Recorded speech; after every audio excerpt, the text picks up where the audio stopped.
Hello, this is Dr. Joe Gary from Mosa Plastic Surgery, and I would like to welcome you to episode number 8 of the Surgeon's Corner podcast. Our topic of discussion for this episode is the lip lift procedure. In one of our prior podcasts, we discussed the ideal smile, particularly as it relates to the relationship of the maxillary teeth with the upper lip. We discussed that at rest, the teeth should show and extend beyond the vertical dimensions of the upper lip by 2 to 3 millimeters in men and 3 to 4 millimeters in women. At full smile, the lip should rise to the junction where the teeth meets the gums, known as the dentogingival junction, or just 1 to 2 millimeters superior to this anatomical landmark. In that prior podcast, we discussed the treatment options for the gummy smile, for which one of the potential causes is a short upper lip. In contrast, in today's podcast, we will address the opposite, that is the long upper lip, and the procedure which is used to correct it, called the lip lift procedure. Clinically, the upper lip length is measured from the point where the nose meets the upper lip, called the subnasale, to the most inferior portion of the lip along the facial midline. This distance should ideally be less than 20 millimeters in women and 24 millimeters in men. Although these distinct measurements are helpful in assessing the length of the upper lip, these measurements considerations are not absolute, as it is also important to assess how the lip relates to other components of the face, such as the nose, teeth, gums, etc., both at rest and during full smile. The long upper lip tends to lead to loss of tooth show at rest and decreased tooth show at full smile. These characteristics can contribute to giving the face an aged appearance, even in a young patient.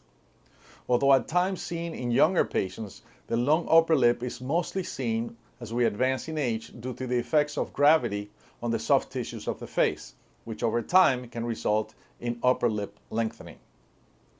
Another subset of patients in which the long upper lip can be a feature are those who have prior silicone injections to their lips. As previously discussed in one of our prior podcasts, silicone is an oil which at times is used as a filler material in aesthetic medicine.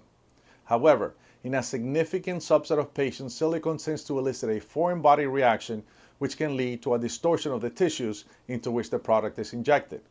This process over time can lead to an increase in the overall size of the upper lip, including its vertical dimension. When evaluating a patient for increased upper lip length, both distinct measurements as well as anatomical relationships to adjacent structures are used to arrive at a diagnosis. Once the diagnosis of long upper lip length is made, then the next decision is whether the patient is a candidate for a lip lift procedure to correct it. The decision is based on anatomical considerations, particularly the relationship of the upper lip to the nose. The upper lip anatomically has a section in the center which sits under the base of the nose, and two sections on either side that extend laterally onto the face, beyond the confines of the base of the nose. Ideal candidates for a lip lift procedure are those with a wider nasal base where a greater portion of the lip sits under the nose, rather than lateral to it. The reason for this is that the procedure is most effective in lifting the portions of the lip that sits directly beneath the nose, and less effective in lifting the portions that sit laterally to it. Although a lip lift procedure can be done in conjunction with other facial rejuvenation maneuvers, such as a facelift for example, it can also be performed as a standalone procedure in an office setting, either with local anesthesia alone or with mild monitor sedation. The procedure itself involves making an incision in the crease that exists between the nose and the upper lip, called the subnasal crease. This incision under the base of the nose is extended laterally to the alar crease, located on either side of the nose. A parallel incision is then made on the lip several millimeters inferior to the original incision, depending on how much of the lip length reduction is necessary. This inferior incision is made to join the upper incision laterally along the alar crease. It is common to remove a section of skin of about 5 to 7 millimeters or so on a typical case. Both parallel incisions are made through the skin down to the muscle that encircles the mouth, called the orbicularis oris. In the typical lip lift procedure, this muscle is not resected. After the intervening skin is removed, the two skin edges are then sutured together. Deep sutures are first placed so as to anchor the bottom skin to the tissues deep to the base of the nose. These sutures reduce the tension on the skin edges in order to optimize healing and minimize scar formation.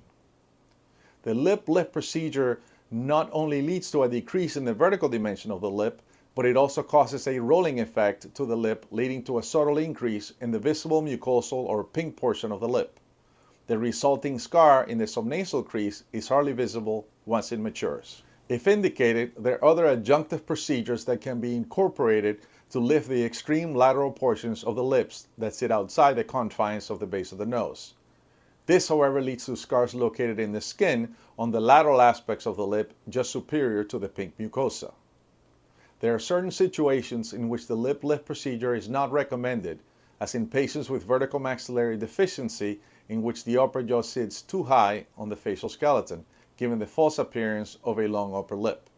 It is also not recommended in patients with normal upper lip length, as per absolute upper lip measurements of 20 millimeters or less.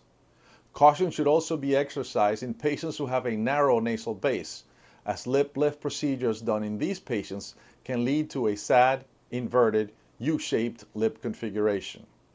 When done properly and for the right reasons, however, the lip lift procedure is a well-tolerated intervention that results in acceptable scars and leads to a more youthful facial appearance and an improved smile pattern. This in turn leads to satisfied, happy patients. Thank you very much for your time and attention. This is Dr. Joe Gary, and I'll see you in the next episode of the Surgeon's Corner podcast.